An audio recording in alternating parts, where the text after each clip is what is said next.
Lead us now, teach us. May your voice be heard. We ask you to be the true and only preacher, O God. Use your servant only as your instrument. At nawa, Panginoon, ang iyo pong kaluwalhatian, kabanalan, karunungan, maghari sa aming kapaligiran. Restore our strength, sharpen our minds, lead us unto greater godliness. In the name of Jesus, your Son, we pray with thanksgiving. Amen. Gaano karami po mga pamilya nagkakasira ang magkakapatid, magkakamag-anak, maging mag-asawa, mga in-laws, dahil sa kadaldalan, dahil sa katabilan, dahil sa pagpapakawala ng mga salita na mas minamabuti pa dapat na hindi pakawalan. How to have peace in the family? One of that, stop talking. Stop bad-mouthing. Dapat na tayong tumigil sa pagsasalita ng nakakasakit, hindi maganda, laban sa ating kapwa. Sinasabi man natin ito ng harapan o sa likod niya, pareho hindi maganda ang bunga. Proverbs 11:12, a man who lacks judgment derides his neighbor, but a man of understanding holds his tongue. Tunay nga, ang tao daw na walang bait sa sarili ay nanglalait, nangiinsulto, nananakit ng kanyang kapwa. Pero ang matalinong tao ay pinipigil magsalita. Kung ang sasabihin niya ay maglalayo lang ng loob ng kapwa at hindi naman maglalapit. We have to stop criticizing. Ang kagaling natin sa pamumuna, sa pamimintas. May mga tao na halos ang buong buhay nila, inubos nila sa pamimintas. Pamimintas ng itsura ng kapwa, ng pagluluto ng kapwa, ng ugali ng kapwa. At kung titingnan nyo ang bunga, laging pareho lang. Nagagalit yung pinipintasan, lumalayo ang loob, namimintas din, at walang katapusang bangayan. Kung ito ay ginagamit sa atin, sabi, huwag mong aawayin ang iyong kapitbahay, lalo naman ang iyong kasambahay, lalo ang iyong kapamilya, na ang relasyon mo ay hindi kayang palitan buong buhay, kasi meron lang kayong relasyon sa dugo. Sa mga magkakamag-anak, stop gossiping. Lalong-lalo yung mga hipag, mga bayaw, mga magbibilas, na mga sabit sa pamilya, pero sila itong number one na magchismis. Word gets around and comes back, and you will be found out. Wala tayong sinasabi na hindi kumakalat tapos babalikan tayo nun. Kung sa palagay nyo ang inyong kausap ay pwedeng pagtiwalaan, think again. Lahat ng binibitawan nating salita nakakarating dun sa taong pinag-uusapan. Ang nagiging bunga, nagtatampo, nagagalit, gaganti, magsasalita din laban sa'yo, makakarating ngayon sa'yo, magsasalita ka uli ng pabalik-balik at hindi ba na kayo napapagod sa walang katapusang pagtutunggali. Relationships will sour. People will become distant. Those that are supposed to be kind become unkind. Those are supposed to help don't help. And this is not the kind of life we want. Proverbs 20:19, a gossip betrays a confidence. Yan daw mga sit-sit, mga chismosa, pinagtataksilan yan ang nagsasalita, ang nagtatapat o ang nagtitiwala. Kaya hindi marapat na patuloy na inuulit-ulit ang mga kwento. Kung makarinig ka man na isang bagay tungkol kay person A, sa'yo na lang, huwag nang dalhin kay person B or C, dahil makakarinig din yan kay A. Stop gossiping, especially about in-laws. Kumisan paboritong gawin niya ng mga magbibilas, pagchismisan ng mga hipag nila. Kung may magkakapatid, yung mga kanikanya mga asawa noon, pag nakikita-kita sa mga libing, sa lamay, kasalan, reunion, kunwari, nagkukwentuhan ng tahimik, pero ang pinagchichismisan nila, yung pamilya na sinamahan naman nila. Kung kayo napakasal sa isang pamilya, mahalin niyo yung pamilya na yon. At inyo kailangang ibunyag o pag-usapan yung mga kahinaan ng pamilya na yon na paboritong gawin talaga ng mga dalahirang hipag at mga magbibilas. You've got to love the family that you got involved in because you are a part of that family. And keep sensitive matter within the family. Kailangan meron tayong pagtatapat, meron tayong loyalty sa ating mga pamilya. At nang sa ganon, magkaroon man ng problema, the family is united. One of the most difficult things in life is that when there is division within the family itself. Ang mga pamilyang magkakasama, united, nalalampasan, natatawid ang kahit anong problema. Pero pag sila-sila na ang naging problema ng isa't isa, mas mahirap na yun solve. So you want to have peace? Stop hurting with words. Dapat na, lalo at meron na tayong record nito, na tumigil ng pananakit ng kalooban ng kapwa sa pamamagitan ng mga salita. Tama na. Lalo kung kayo above 40 or 50, talagang dapat natuto na tayo sa buhay. Tama na ang mga parinig, dahil nakakainis yan. Tama na ang mga pasaring, ang mga parunggit, at mga pahaging, mga padaplis, o kaya diretsong mga patama. Tama na ang pambabara. Merong mga member ng family natin ang hilig mambara. Pag may mali ka, babarahin ka. Pag may sinabi ka, babarahin ka. Tama na ang panghihiya. We must stop hurting people's feelings with what we say. Yes, there's freedom of speech. Yes, you may say what you want to say, but do you really want to alienate people from you? Do you really want to insult or hurt people so that you can say your truth? If it's true at all. And even if it's true, it doesn't entitle you to declare it anytime, any moment, anyhow. Because for everything there is season and a time for every matter under heaven. Sabi ng Desiderata, speak your truth quietly. Hindi kailangang ipagsigawan. If you're correcting somebody, if you're opposing somebody's idea, it doesn't to be in front of everybody, especially in an ancient setting where people are sensitive, where it is important to save face.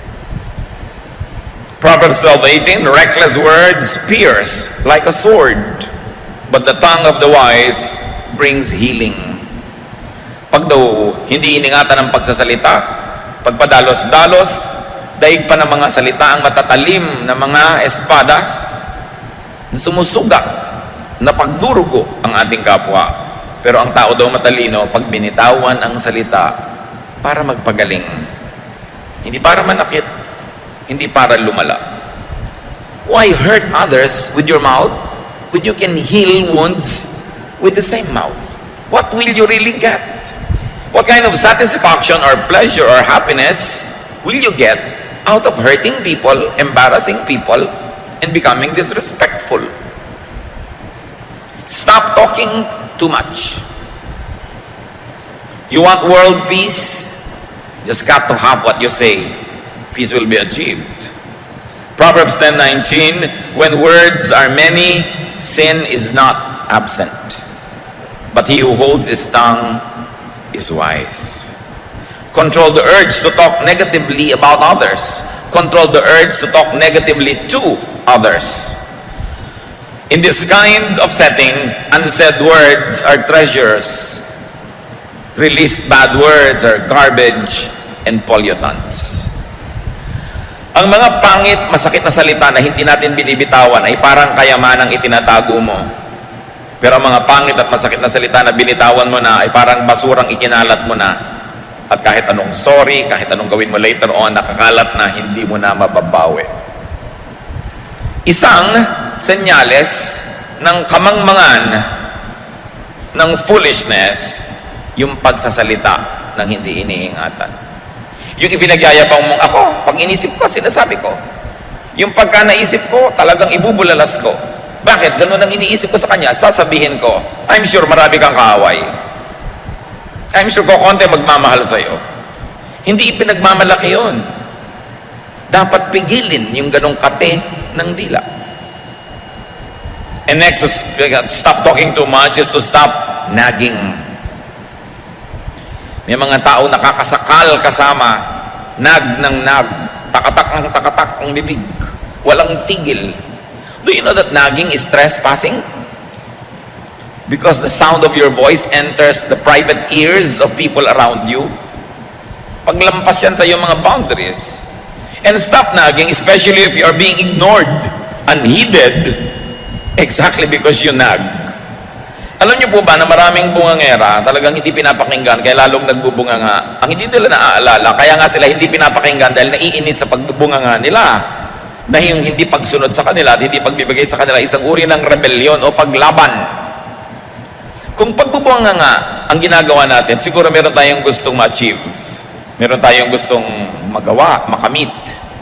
Pero pagka hindi nagwo-work, if your nagging does not bring the product that you want, then you've got to change your approach. Kung yung asawa nyo hindi nagbabago ka nanag, dapat baguhin nyo ang inyong style. Kung hindi nagbabago ang inyong anak, ang inyong sino man sa kananag, change your style. Now, people who are being nagged, why don't you help this person to stop nagging by giving her or him what he wants? Many people nag because they don't get what they want. Maybe sometimes they are right. And it is also to your credit if you make them stop talking by listening to them if they are right. Pero dapat tumigil tayo ng sobrang pagmamalabis ng bunganga.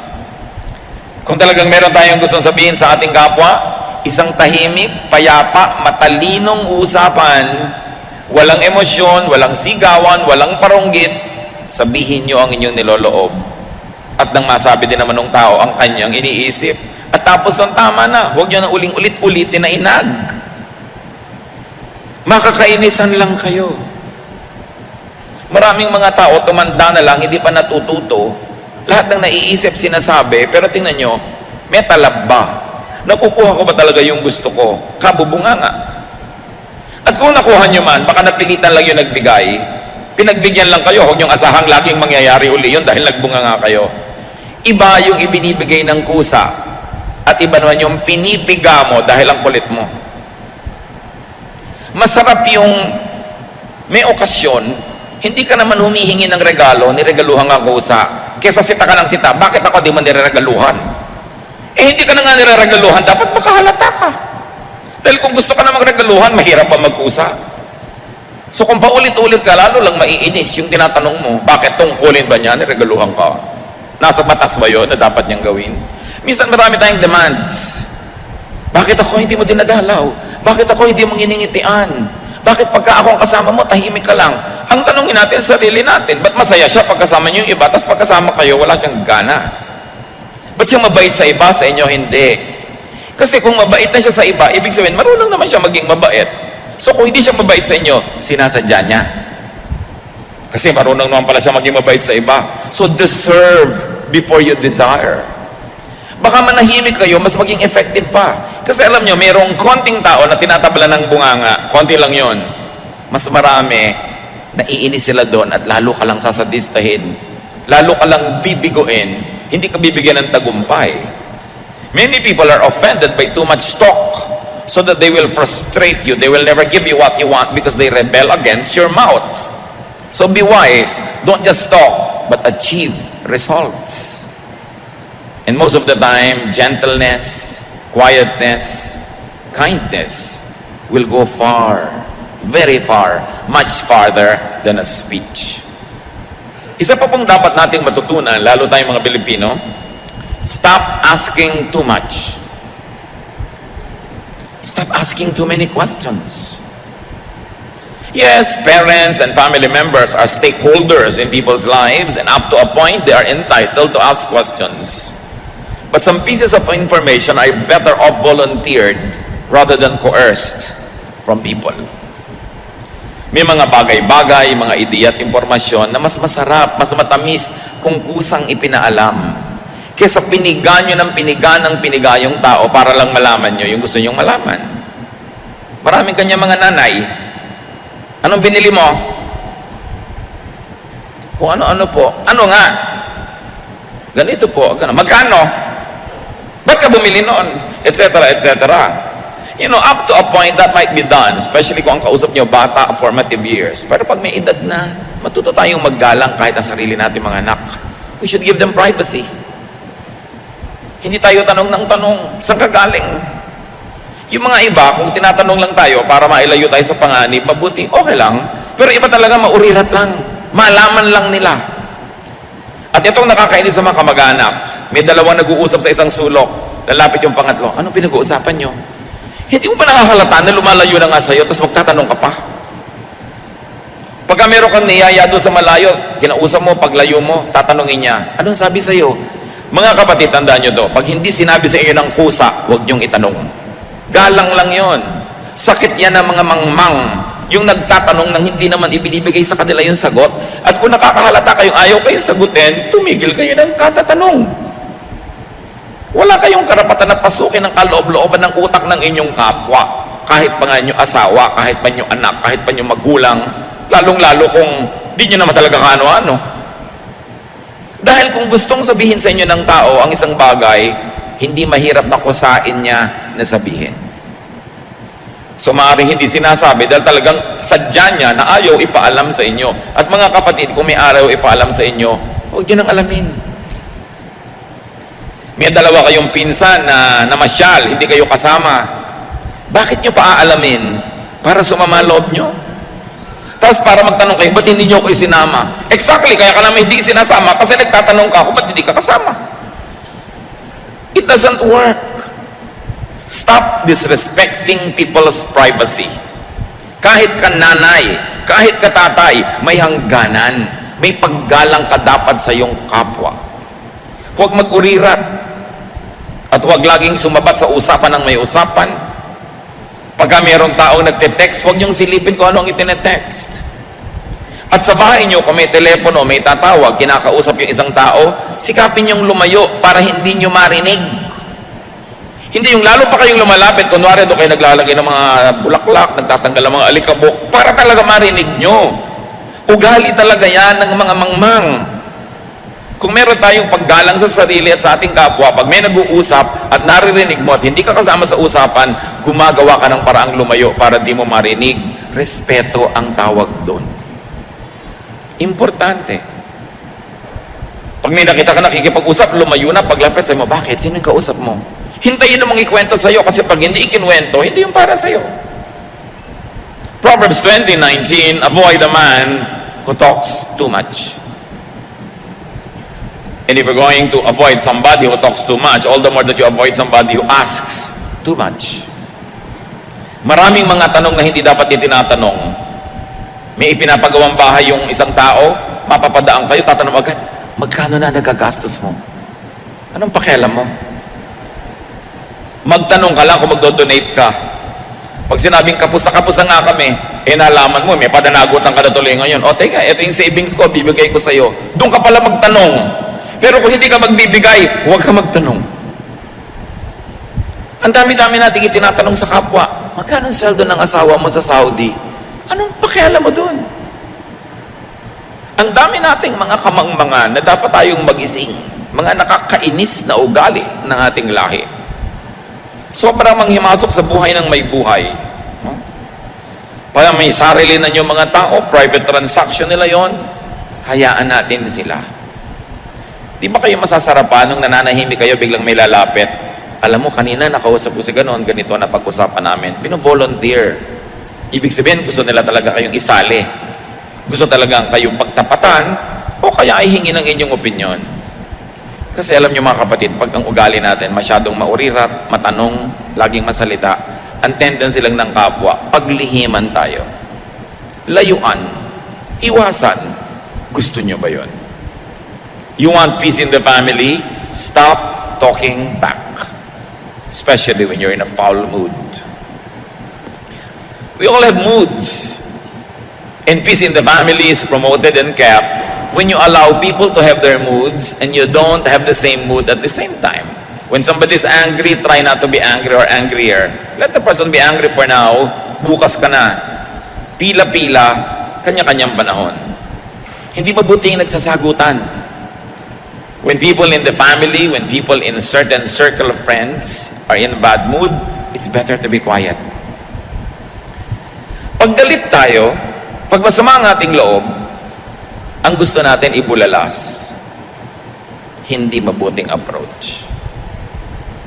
Nasaktan ang loob mo, may gusto kang sabihin, meron kang panukala, sabihin mo pag hindi ka galit. Pakiramdaman mo rin yung kapwa mo kung maganda yung mood niya bago ka magsalita. Para ang kauwian ng usapan ninyo ay magandang solusyon, magandang bunga, hindi pagkakagalit.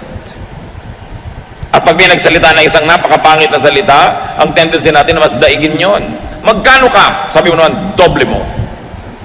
Pero wala tayong na-achieve. Ang maganda doon ay magkano ka? Oh, napakamura. Hindi mo dapat pag-aksayahan ng panahon. Tapos ang usapan. Proverbs 15:1, a kind answer soothes angry feelings, but harsh words stir them up. You know, anger is like fire, but unkind words coming from another person is like wind that fans the fire and makes it force.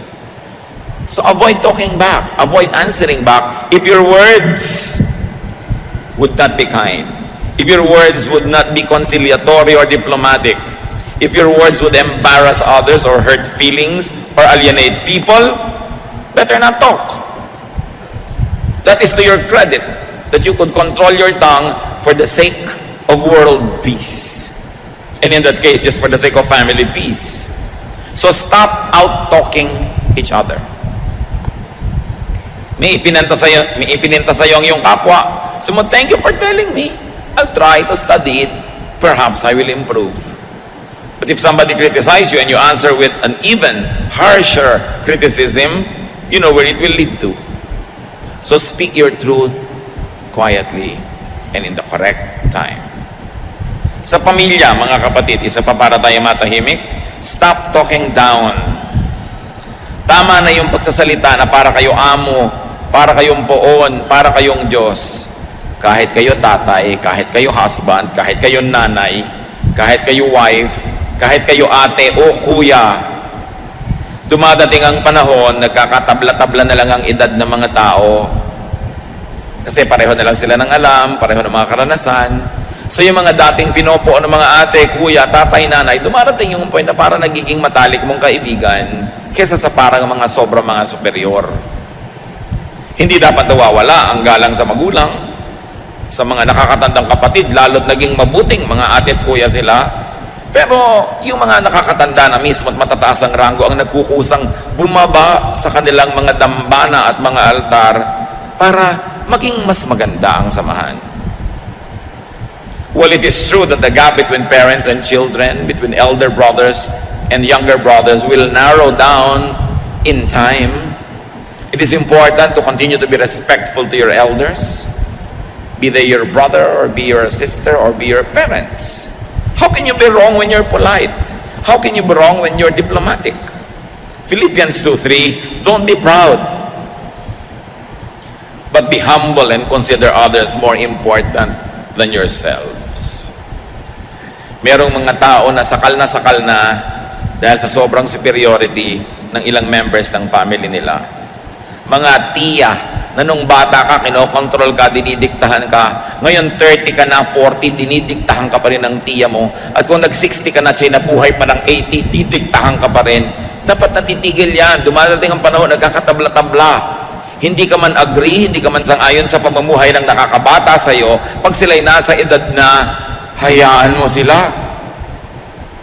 Kung hihingi nila ang iyong payo, salamat. Kung hindi, at lagi mong ibinibigay nang hindi naman inihingi, lalayuan ka lang.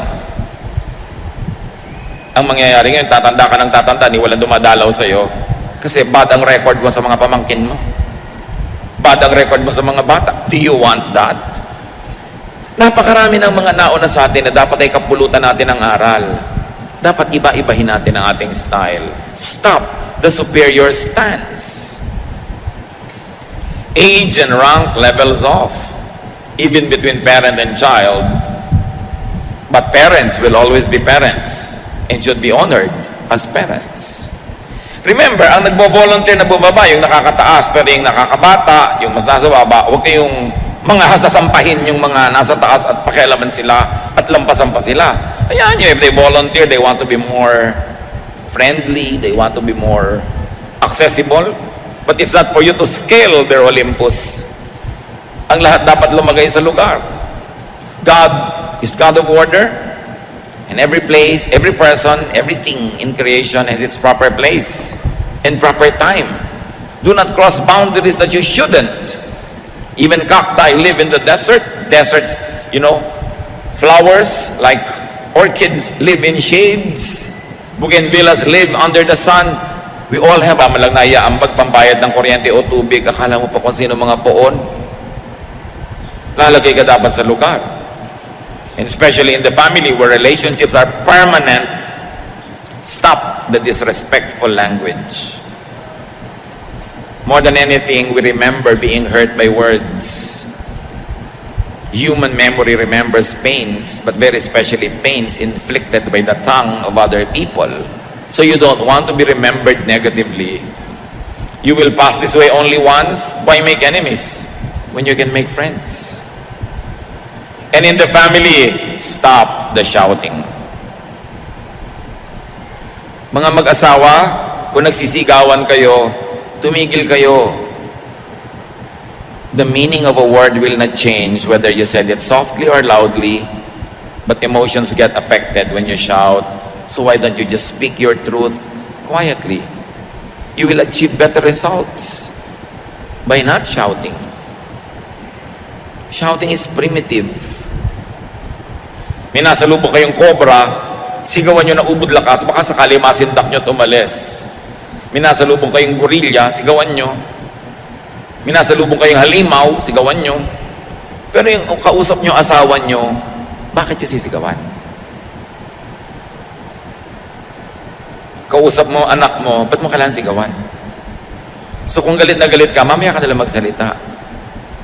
When you're too emotionally affected, delay opening your mouth so you don't have to emphasize your meaning and help it with theatrics, with volume, with shouting. Because the tendency of the hearer is not to pay attention to your content, but to be affected and offended by your method.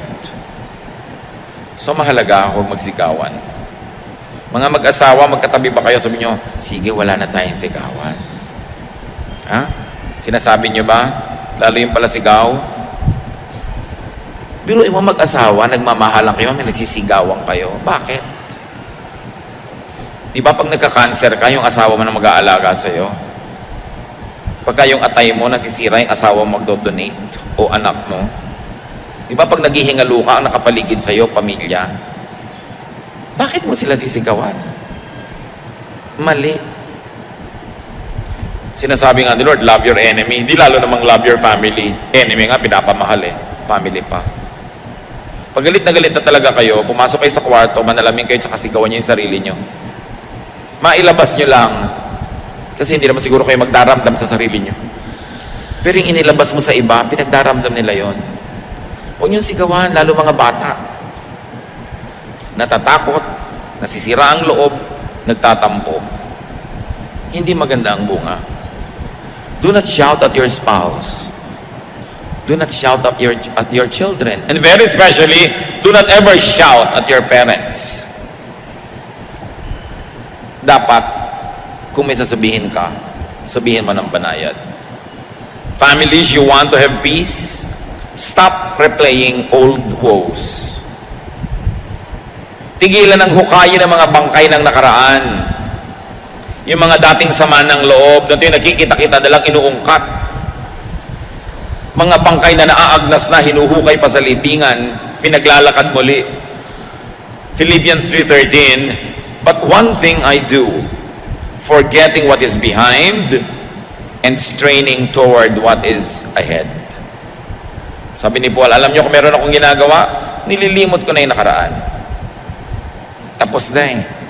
Bakit ko pagagalitin uli ang sarili ko? Bakit ko pagagalitin uli ang mga katabi ko at mga kausap? Ano ang uuwian ng sasabihin ko na pabalik-balikan kong galitin ang sarili ko? Malulugi lang ako, magagalit lang ang kapwa ko. We should be wise. Stop the blaming. Tama na ang tuusan. Tama na ang sumbatan. Lalo't na isumbat nyo na minsan. Pag naisumbat nyo na, bayad na. Pag isinumbat nyo uli, kayo na yung may utang. Tama na yan. Dapat tayong tablan ng salita ng Diyos. Hindi nadidinig sa kanang tenga, lumalabas sa kaliwa, at igigit pa rin natin ang katigasan ng ating mga ulo. Baliwala ang lahat. We should move forward and stop provoking family members for showing their ugly side. Proverbs 15:1, a kind answer soothes angry feelings, but harsh words stir them up. Pag daw mabait, banayad, mapagpakumbaba ang ating sagot, galit man yung tao, huhu pa rin ang galit. Ang goal natin, magkasundo, hindi mag-away. So bakit ka magsasalita nung magpapagulo lalo at hindi magbibigay ng kapayapaan? So in the family, stop arousing people to anger, to envy, to jealousy. Kaya marami magkakapatid nag-aaway, sulsul ng kani-kanya mga asawa, lalo tungkol sa manahan. Sabi, bakit ang kuya mo, namanan niya yung bahay, ikaw, bulok na jeep? Asawa magsasabi nun. Asawa, hindi ka kasama sa pagpupundar ng mga kayamanan ng magulang ng asawa mo. Huwag kang makialam sa hatian. Nagkakagulo ang ang mga asawa sa pagraran ng kumpanya. This is the fastest way to destroy a company is to bring in all the in-laws. Kasi alam niyo magkakapatid, ano man ang mga kasalanan niya sa isa't isa, dahil magkakapatid, magkakapatawaran din yan. Magpapasensyahan din. Pero pag may sumaling mga sabit, yan ang nagtatanim, yan ang nagpapalikan ng gulo. Kung magtatayo ng kayo ng kumpanya, magkakapatid, off limits ang mga asawa para tahimik kayo. Pero sabi na, and envying each other. So stop talking in a harmful way. Ngayon sana mga kapatid, kung naririnig natin ito, huwag natin titigasan ang ating puso. Huwag natin gagalitin ang ating mga sarili. Ibaba ang ating loob. Tanggapin ang pagtutuwid ng mga salita ng Diyos. After all, these are all from the verses of the Bible. Huwag tanggihan. Buksan ang puso para mas sumarap ang buhay at mas maging kaiga-igaya tayo sa ating kapwa.